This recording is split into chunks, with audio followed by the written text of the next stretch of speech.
And at the state capitol, lawmakers voting against using money from the state budget to cover private school tuition. The voucher program supported by Governor Greg Abbott. SB 8 puts $8,000 per student in an education savings account to cover the cost. Adam Bennett joins us here in the studio now. Adam.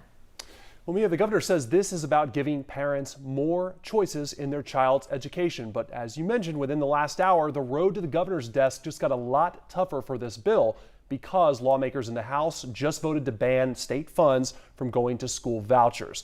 About 15 minutes later, the Senate started their own debate on Senate Bill 8. Republican Senator Brandon Creighton of Conroe, who you see there, he is the author. It's a top priority this session for Lieutenant Governor Dan Patrick, as well as Governor Greg Abbott. In fact, the governor has been touring the state promoting these so-called school choice bills. In fact, he spoke at an event in Cyprus just a couple weeks ago.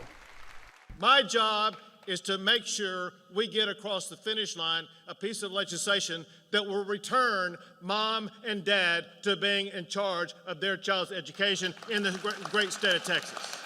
Teachers from Houston ISD were among hundreds of opponents who rallied against these school choice bills in Austin last month. They worry that public schools would not have the money they need to thrive. While the Texas House, of course, would also need to approve this bill before it heads to the governor's desk. And again, just within the last hour, the House voted to ban school vouchers from the state budget.